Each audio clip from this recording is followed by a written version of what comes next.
Kung naririnig mo ito ngayon, hindi ito isang aksidente, kundi isang banal na pagtutugma mula sa langit dahil may mensahe ang Diyos para sa iyong puso. At kung magpapatuloy kang makinig ng tahimik at buong paniniwala, maaaring ito na ang panalangin na magpapabago sa takbo ng iyong buhay, pinansyal magpakailanman, sapagkat pagod ka na.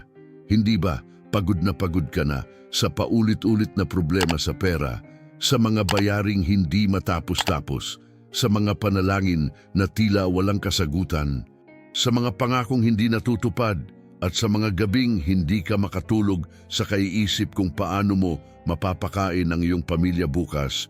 Ngunit ngayon, anak ng Diyos, isang pinto ang bubukas sa harap mo at ang susi ay nasa iyong pananampalataya dahil ang panalangin ito ay hindi basta salita lamang.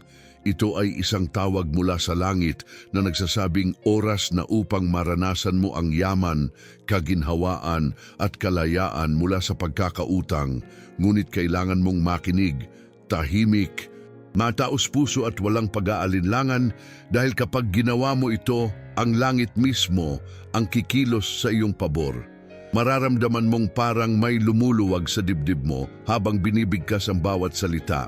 At mapapansin mong may pagbabago sa enerhiya sa paligid mo dahil ito ang simula ng isang bagong kabanata, isang kabanatang puno ng kasaganaan, biyaya at himala. Kaya wag mong hayaang lumipas ito na parang isa lamang karaniwang mensahe sa internet dahil hindi ito aksidente, hindi ito biro, at lalong hindi ito pangkaraniwan. Ito ay isang banal na paanyaya mula sa Diyos na ngayon na ang panahon upang bumangon, maniwala at tumanggap. Kaya kung nararamdaman mong ito ay para sa iyo, ipagpatuloy mong pakinggan. Dahil ang susunod na maririnig mo ay maaaring maging dahilan kung bakit hindi mo na muling mararanasan ang gutom, ang takot at ang kahirapan. Sapagkat darating na ang kasagutan na matagal mo nang hinihintay. Ito na ang panalangin na magbubukas ng pinto ng yaman sa iyong buhay. At kung mananatili kang tapat hanggang sa huli, makikita mong hindi ka pinabayaan ng Diyos kahit kailan. At simula ngayon, hindi mo na kailangan pang matulog na may luha sa iyong unan, sapagkat ang langit ay bumaba na upang abutin ka. Marahil walang nakakapansin, pero alam ng Diyos ang bigat na dinadala mo sa iyong puso. Alam niya kung ilang beses mong pinilit ngumiti kahit gusto mo nang sumuko. Ilang beses mong nilunok ang iyong luha upang hindi mag-alala ang mga anak mo. Ilang beses mong kinimkim ang takot tuwing may kumakatok na naniningil o tuwing dumadating ang petsa ng bayaran at wala kang maibigay. Alam niya ang mga gabi na nagising ka bigla na may kabang. Hindi mo maipaliwanag, hindi dahil sa ingay, kundi dahil sa isip mong hindi matahimik sa kaiisip kung paano mo itatawid ang bukas. Ilang beses mo nang tinanong ang Diyos kung naririnig ka pa ba niya, kung may kasagutan pa ba sa panalangin mong puro pagmamakaawa na lamang. Ilang beses mong iniyakan ang sitwasyong pinansyal mo, ngunit patuloy ka pa ring lumalaban. Hindi dahil malakas ka, kundi dahil wala kang ibang pagpipilian, kundi ang magsikap. At ngayon, habang binabasa mo ito o pinapakinggan, parang may bumubulong sa iyo na huwag kang bibitaw, na may pag-asa pa, na may sagot na darating, sapagkat sa kabila ng lahat ng hirap mo, andito ka pa rin, nakatayo, humihinga, lumalaban, at yan ang dahilan kung bakit hindi pa tapos ang kwento mo. Sapagkat kung totoo ang hirap na nararanasan mo ngayon, totoo rin ang posibilidad ng pagbabago at totoo ang Diyos na makapangyarihan sa lahat na may hawak ng sagot sa bawat panalangin mong tila walang nakakarinig. At kung ramdam mong ang mensaheng ito ay tumatama sa puso mo, baka ito na ang sandaling matagal mo nang hinihintay, ang sandaling hindi mo inaasahan, pero itinakda para ipaalala sa iyo na hindi mo kailangang harapin ang lahat mag-isa, sapagkat may Diyos na kasama mo. At may daang inihanda para sa iyo, hindi para manatili sa hirap, kundi upang maranasan ang ginhawa, hindi upang mabuhay sa kakulangan, kundi upang yumabong sa kasaganaan, hindi para magdusa araw-araw, kundi upang maging buhay na patotoo na ang himala ay totoo. Kaya kung nararamdaman mong ikaw ang tinutukoy ko, kung nararamdaman mong may puwersang mas mataas ang nagtutulak sa iyo na makinig hanggang dulo, ipagpatuloy mo lang dahil ang panalangin ay malapit nang magsimula. At kapag sabay-sabay nating idinulog sa langit ang ating mga hinaing, mangyayari ang hindi natin inaakalang posible. At kung naniniwala kang hindi ito aksidente, isulat sa puso mo ang salitang Amen dahil ito na ang unang hakbang sa pagbabago na darating sa buhay mo simula ngayon. Hindi mo na kailangang itago ang iyong sakit. Hindi mo kailangang magpanggap na kaya mo pa sapagkat sa lugar na ito, sa oras na ito, sa panalangin ito, tanggap ka, mahal ka, at malapit ka ng palayain mula sa lahat ng bagay na nagpapabigat sa iyo. Ngayon ay panahon na para yakapin ang biyayang itinakda para sa iyo at ang Diyos ay naghihintay lamang na buksan mo ang iyong puso upang ito'y tuluyang dumaloy. May isang lihim na hindi itinuro sa atin sa paaralan, isang susi na hindi basta-basta ibinubunyag, isang panalangin tila nakakubli sa mga mata ng mundo, ngunit binubuksan para lamang sa mga taong handang tumanggap ng tunay na pagbabago. At ngayon, ikaw ay isa sa mga piniling makarinig nito. Ang tinatawag naming panalangin ng bukas na pinto, isang dalangin na sa tuwing binibigkas ng may buong pananampalataya, may mga pader na gumuho, may mga tanikala ng utang na napuputol, may mga kasunduan sa langit na na-activate para dalhin ang yaman sa buhay ng isang taong matagal nang naghihintay. At baka ngayon ay ikaw na yon, sapagkat ang panalangin ito ay hindi karaniwan. Ito ay mistulang susi na kapag inilaan mo ng buong puso, ang langit ay tumutugon sa mga panahong tila lahat ng pinto ay sarado. Dahil ang Diyos ay hindi bulag sa luha mong pumatak, hindi rin siya bingi sa sigaw mong tahimik. Sa bawat hakbang mo sa dilim, nakabantay siya. At ngayon na pinili mong makinig, ang langit ay kikilos sa iyong pabor, ngunit kailangan mong maniwala hindi ng kalahati lamang, kundi ng buong buo, dahil ito ang panahong hindi mo na dapat hintayin pa ang perpektong kondisyon para magtiwala. Ito ang sandaling dapat mong tanggapin na ang biyaya ay hindi darating sa mga taong nag-aalinlangan, kundi sa mga lumulundag kahit hindi nakikita ang buong hagdan. At alam mo bang may isang babae, 47 taong gulang na nakinig sa panalangin ito at kinabukasan, isang taong may utang sa kanya ang biglang nagbayad ng buo, nagpadala sa kanya ng halagang hindi niya inasahan at sa araw ring iyon, nabayaran niya ang kalahati ng kanyang mga bayarin. Hindi ito dahil sa swerte, kundi dahil sa pananampalataya, hindi dahil sa sistema ng mundo, kundi dahil sa sistema ng langit at gaya niya may itinakdang halaga rin para sa iyo. Hindi ko masasabi kung magkano dahil ang Diyos lang ang may alam kung ano ang eksaktong kailangan mo. Pero isa lang ang tiyak, darating ito sa paraan na hindi mo inaasahan, sa oras na pinakahanda na ang puso mo. At kung nararamdaman mong ikaw ay isa sa mga tinatawag ng Diyos sa panalangin ito, isulat sa iyong isip at puso ang katagang handa na ako. Sapagkat hindi mo kailangang malaman lahat ng detalye, hindi mo kailangang maintindihan lahat ng misteryo, ang kailangan mo lang ay buksan ang iyong loob at hayaang ang kapangyarihan ng panalangin ang gumawa ng hindi mo kayang gawin mag-isa dahil may mga pintong bukas na, may mga biyayang bumababa na. At kung ikaw ay sasabay ngayon, maaari mong maranasan ang pagbabagong matagal mo nang ipinaglalaban. Kaya ihanda mo ang iyong puso. Dahil sa susunod na bahagi, ang mismong panalangin ang maririnig mo at ito ang maaaring maging dahilan kung bakit ang kapalaran mong pinansyal ay tuluyang magbabago. Ama naming Diyos na nasa langit, Sa oras na ito ay lumalapit ako sa iyo ng buong kababaang loob, buong pananalig at pusong wasak, sapagkat wala na po akong ibang matatakbuhan kundi ikaw lamang, ikaw na lumikha ng langit at lupa, ikaw na pinagmumula ng lahat ng yaman at kasaganaan. Ikaw na tanging nakakaalam kung gaano kabigat ang pasan ko araw-araw. Ikaw na nakasaksi sa bawat gabi ng pag-iyak ko sa katahimikan.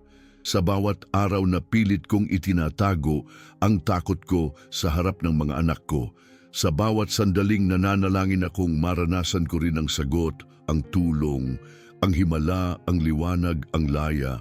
Kaya ngayong sandaling ito, sa katahimikan ng puso ko, itinataas ko sa iyo ang lahat ng problema ko sa pera, ang lahat ng utang na hindi ko na alam kung paano babayaran, ang lahat ng bayarin na nagpapabigat sa isip ko, ang takot na baka mawalan kami ng tirahan, ang pangambang baka hindi ko na kayang suportahan ang pamilya ko, sapagkat ikaw lamang ang may kapangyarihang bumaligtad ng sitwasyon ko sa isang iglap. Ikaw lamang ang makakagawa ng imposible, kaya isinusuko ko na po ang lahat sa iyo, Ama. Hawakan mo po ako, hawakan mo ang puso kong pagod na, ang kaluluwang hindi na makatawa, ang isipang hindi na makahanap ng sagot, sapagkat ikaw po ang Diyos ng sagot, Diyos ng himala, Diyos ng kasaganaan, at naniniwala ako na kung maririnig mo ang panalangin ito ngayon, magsisimula ang pagbabago sa aking buhay.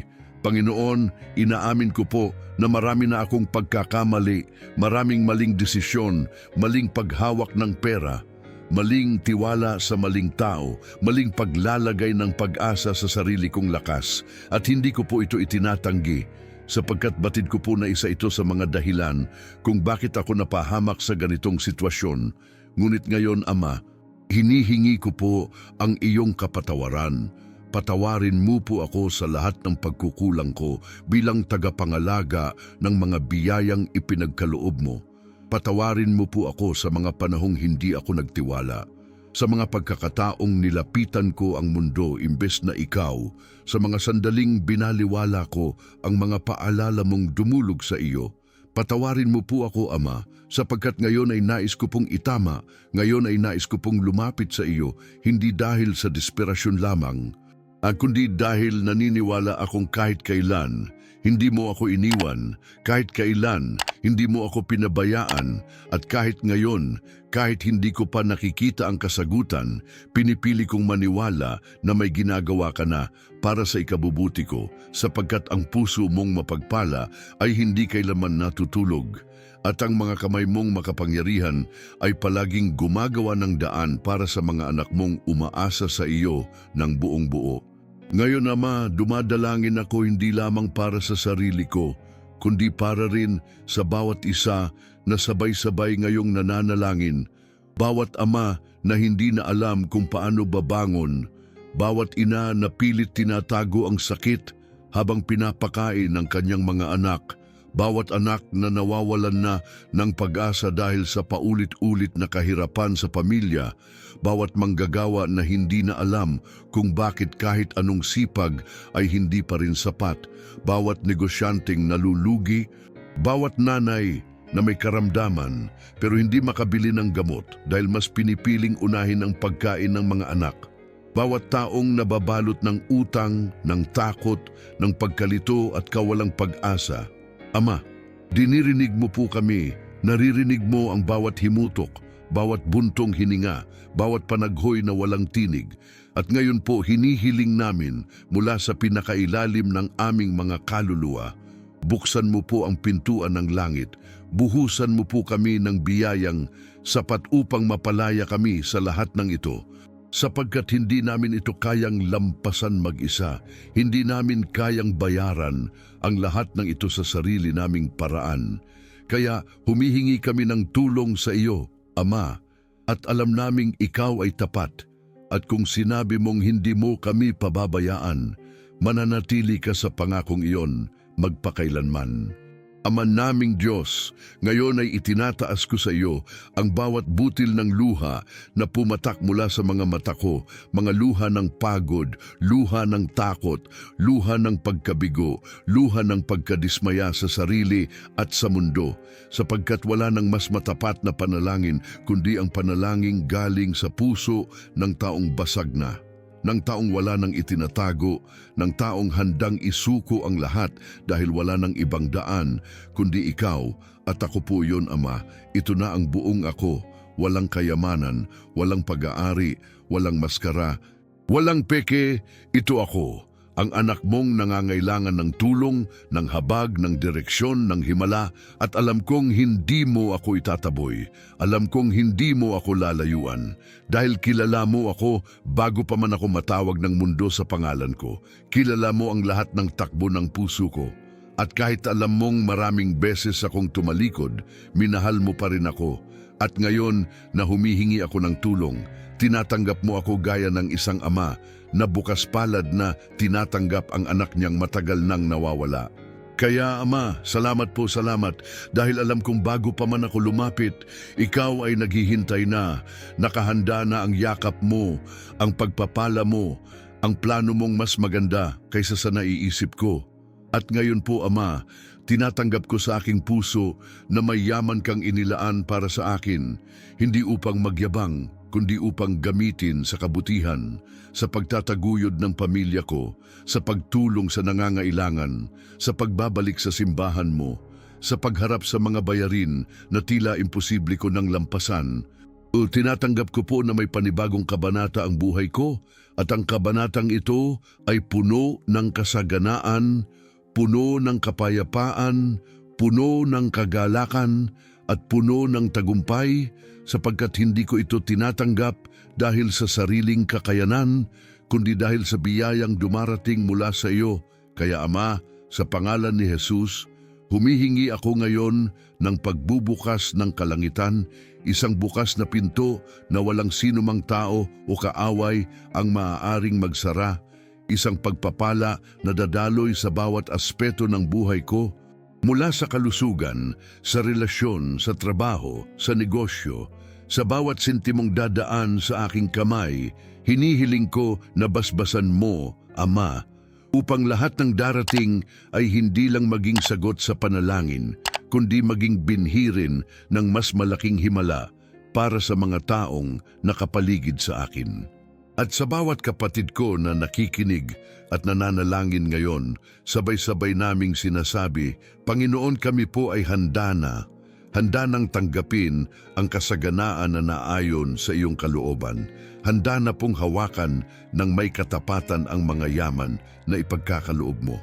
Handa na pong isuko ang takot, ang pangamba, ang luma naming mindset ng kakulangan. At handa na pong maniwala na ang Diyos na lumikha ng kalangitan at kalupaan ay Diyos din ng kasaganaan, Diyos ng tagumpay, Diyos ng promosyon, Diyos ng pagpapanumbalik at Diyos ng himala. At kung sinabi mo na kami ay hindi mo lilisanin, paniniwalaan po namin iyon kahit hindi pa namin nakikita, kahit hindi pa namin nahahawakan, sapagkat ang pananampalataya ay ang tiwala sa mga bagay na hindi pa nahahayag sa paningin, at ang tiwala namin sa iyo ay buo, Panginoon, dahil alam naming ang iyong mga pangako ay hindi kailanman nababaliwala. Hindi mo kami dinala sa panalangin ito upang iwan na naman sa gitna, kundi upang simulan ang isang bagong kwento na ikaw mismo ang may akda. Panginoon naming Diyos, sa bawat araw na lumilipas, nararamdaman naming palala ng palala ang bigat ng mundo sa aming balikat. Ngunit ngayong sandaling ito, pinubuksan namin ang aming mga palad, itinatapat sa langit at sinasambit na kami po ay sumusuko sa iyo, hindi dahil kami ay mahina, kundi dahil batid naming ikaw ang lakas sa aming kahinaan, ikaw ang sagot sa aming tanong, at ikaw ang kaganapan ng aming panalangin. At sa gitna ng kahirapan, sa gitna ng kawalang katiyakan, sa gitna ng utang, kakulangan at takot, sumisigaw ang aming kaluluwa, Diyos ng kayamanan, Diyos ng kapayapaan, Diyos ng kaginhawahan, kami ay lumalapit at dumadalangin. Iligtas mo po kami, bitawan mo po ang mga biyayang nakaimbak na sa langit na para sa amin.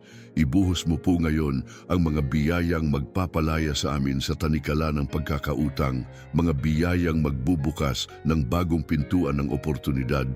Mga biyayang magpapakita sa mundo na ang mga anak mo ay hindi mo pinababayaan sapagkat hindi mo kinalilimutan ang mga lumuluha sa harap mo. Ama, hinihiling po namin ang kaloob ng karunungan upang sa sandaling dumating ang kayamanang ipinangako mo, kami ay maging mabuting katiwala. Hindi kami madadala ng yabang, hindi kami mabubulag ng tukso, hindi kami mailalayo sa iyo ng pera, kundi lalo kaming mapapalapit sa iyo dahil alam naming ito ay biyaya lamang at hindi pagmamay-ari. Ito ay panandaliang kasangkapan upang gawin ang kalooban mo sa lupa. Kaya sa pangalan ni Jesus, hinihiling namin hindi lamang ang pera, kundi ang disiplina, hindi lamang ang yaman, kundi ang puso na marunong magpasalamat, hindi lamang ang kasaganaan, kundi ang panibagong pag-iisip na nakatuon sa kabutihan, sapagkat Panginoon, ang tunay na tagumpay ay hindi lamang nasusukat sa laman ng bulsa, kundi sa kapayapaang nararamdaman sa puso. At iyon ang hiling namin ngayon, Ama. Kapayapaang hindi kayang sirain ng kakulangan, pag-asang hindi kayang agawin ng problema at pananampalatayang hindi nagugupo ng takot. Panginoon, sa bawat salitang binibigkas ngayon ng bawat kapatid kong nakikinig at nananalangin, ipinagkakatiwala po namin ang aming buong kinabukasan, hindi lamang para kami ay umunlad, kundi para sa aming mga anak, sa mga mahal namin sa buhay, sa mga pamilyang umaasa sa amin, sa mga kaluluwang nangangailangan din ng pag-asa, sapagkat ang panalangin ito ay hindi lamang para sa pansariling ginhawa, kundi para sa mas malawak na layunin, dahil naniniwala kaming kapag pinagpala mo kami, layunin mong gamitin din kami upang maging pagpapala sa iba. At kung iyon ang plano mo, Panginoon, kami po ay bukas, kami po ay handa, kami po ay nagpapakumbaba.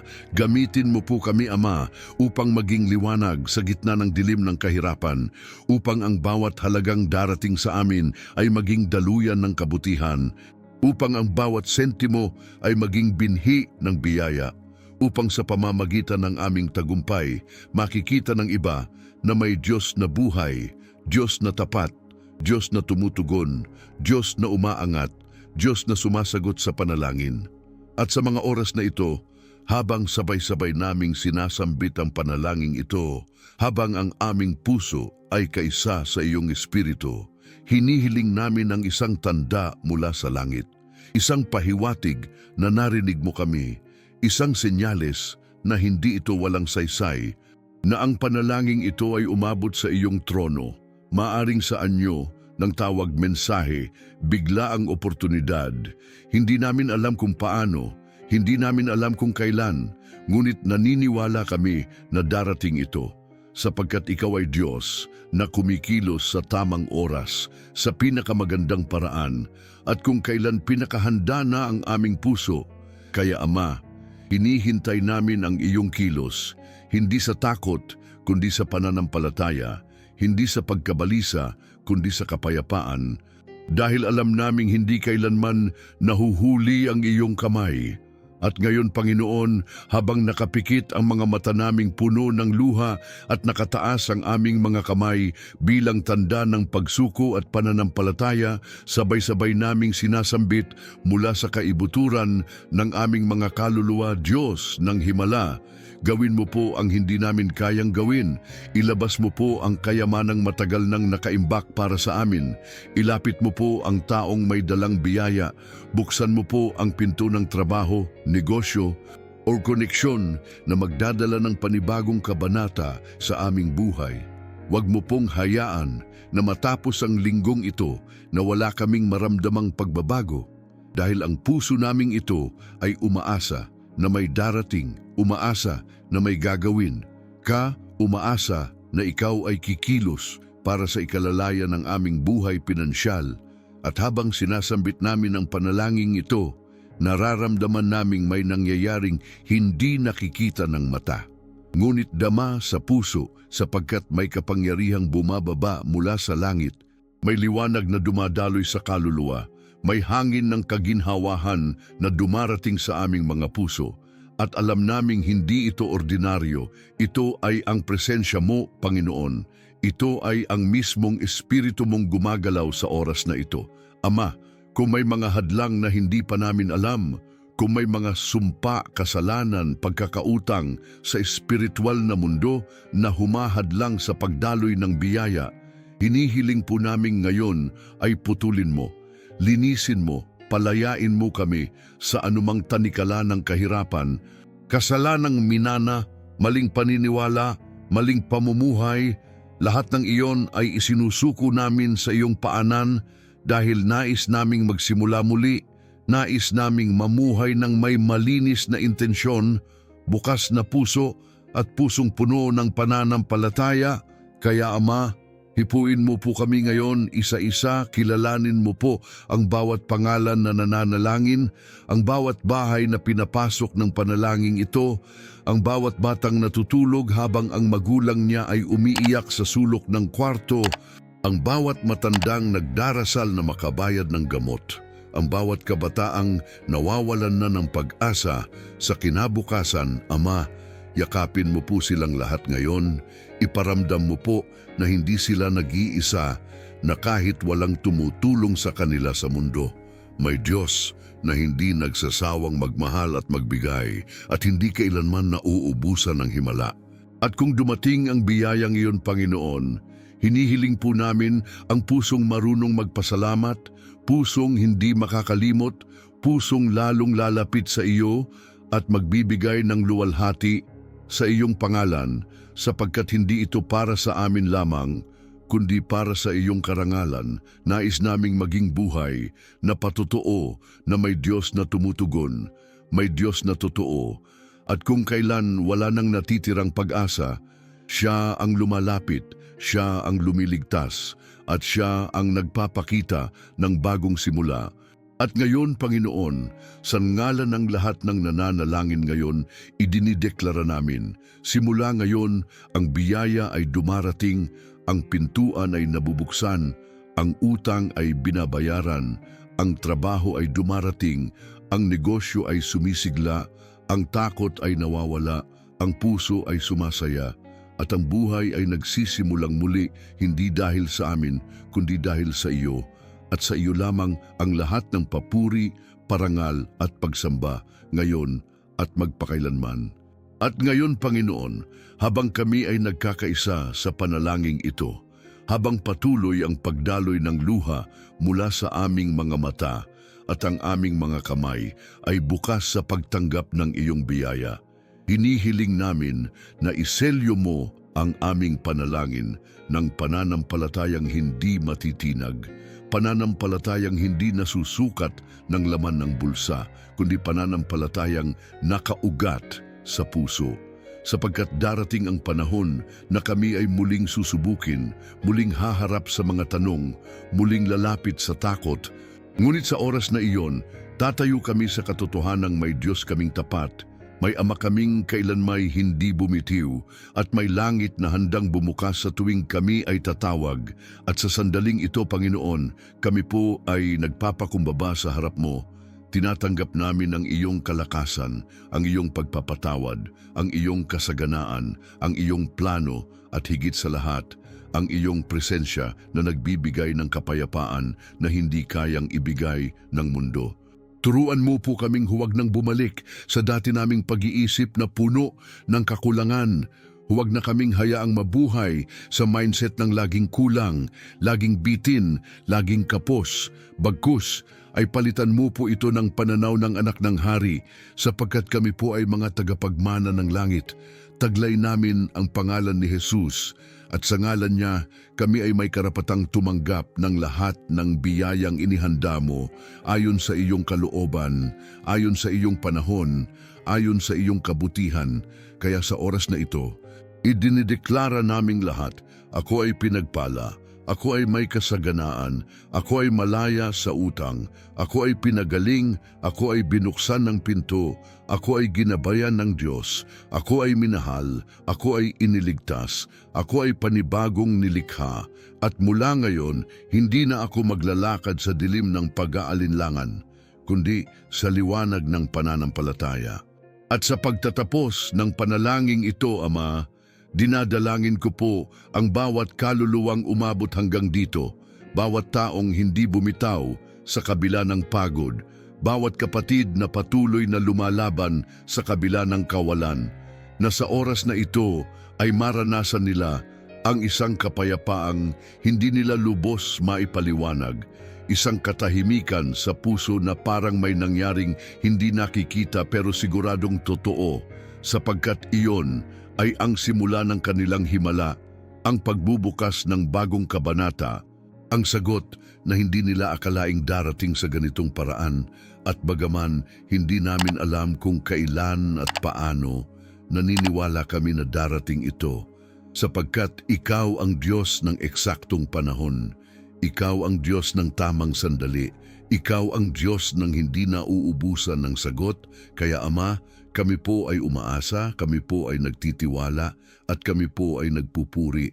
At sa pangalan ni Jesus, sa pangalan ng Anak ng Diyos na buhay, sinasabi naming lahat, Amen, Amen, at Amen. Ngayon, habang nananatili kang tahimik, at ang puso mo ay patuloy na umaawit ng pananalig, pakinggan mong mabuti, sapagkat may nangyayaring hindi mo man makita ng iyong mga mata, dama naman ng iyong kaluluwa, sapagkat ang langit ay gumagalaw para sa iyo ngayon. Oo, ikaw na iniwan, ikaw na pinabayaan, ikaw na matagal nang naghihintay, ikaw na ilang beses nang nawalan ng lakas, ikaw na ilang beses nang humingi ng tanda. Ngayon ang sagot ay dumarating, sapagkat ang mga salitang binitawan mo kanina ay hindi bumagsak sa lupa nang walang saysay. Narinig ng Diyos ang bawat panginginig ng boses mo. Naramdaman niya ang bawat tibok ng puso mong pagod na, pero nananampalataya pa rin. At ngayon, narito siya, umaabot, kumikilos, gumagawa ng paraan. Naririnig mo ba? Ang katahimikan na yan, hindi yan kawalan. Yan ay ang paggalaw ng presensya ng Diyos sa paligid mo. Iyan ang langit na unti-unting bumababa. Iyan ang himalang lumalapit. Iyan ang panibagong simula. At sa sandaling ito, sinasabi ko sa iyo, ang biyaya ay malapit na. Ang pagbabalik ay malapit na. Ang kaginhawahan ay malapit na. At ang panalangin matagal mong sinambit ay sinasagot na. Oo, ngayon din, sa sandaling ito, kaya huwag mong hayaang makapagsalita ang duda.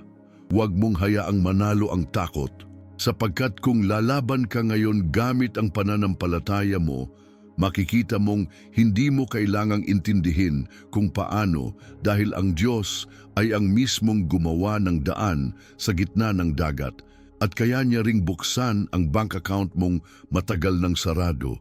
Kaya niyang ayusin ang utang mong imposible ng bayaran, kaya niyang palitan ang takot mo ng kapayapaan at ang kawalan mo ng kasaganaan. At kung nararamdaman mong ito ay para sa iyo, kung may nararamdaman kang init, kilabot o biglang katahimikan sa paligid mo ngayon, isulat mo sa iyong puso at isigaw sa iyong kaluluwa. Dumating na ang biyaya ko, oo, dumating na ang sagot sa mga panalangin ko. Dumating na ang pagkakataon kong muling bumangon at hindi ito katang-isip, ito ay totoo sapagkat hindi kailanman nagsasayang ng salita ang Diyos.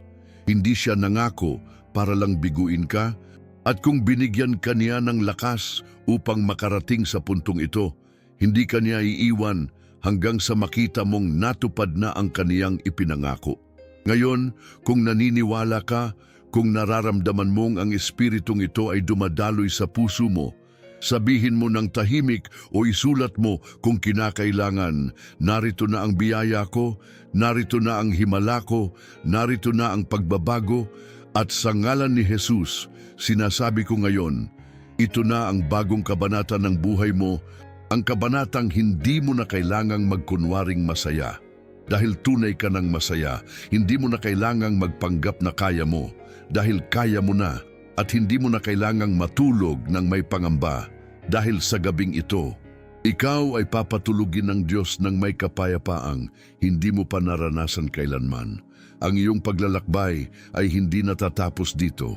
Oo, narinig mo na ang panalangin, naramdaman mo na ang kapangyarihan, ngunit ito ay simula pa lamang ng bagong kabanata na isinusulat ng Diyos para sa iyong buhay.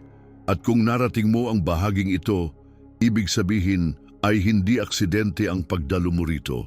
Hindi rin ito simpleng pakikinig lamang, kundi isang tugon mula sa iyong espiritu sa tawag ng langit. Marahil tahimik lang ang puso mo habang nakikinig. Marahil hindi mo masabi kung bakit tila may kakaibang kapayapaan kang nararamdaman, ngunit alam mo sa iyong puso, may nangyaring hindi mo kayang ipaliwanag at iyan ang galaw ng Diyos. Iyan ang palatandaan na hindi ka iniwan, hindi ka nalimutan at simula ngayon hindi ka na maglalakad sa dilim. Kung naramdaman mong ang panalangin ito ay sumapol sa kaluluwa mo, kung tila narinig sa mismong mga salita ang laman ng puso mong hindi mo masabi kanina pa, isulat mo ngayon bilang patunay ng pananampalataya, dumating na ang tagumpay ko. At kung gusto mong maging bahagi ng isang komunidad na araw-araw ay lumalaban sa pamamagitan ng panalangin, ng pananampalataya at ng pagkakaisa, sumama ka sa amin. Dito walang nahuhuli, walang nag-iisa at ang bawat araw ay bagong pagkakataon upang lumapit sa Diyos at tanggapin ang inilaang kasaganaan. Sapagkat sa bawat panalangin may bagong biyaya.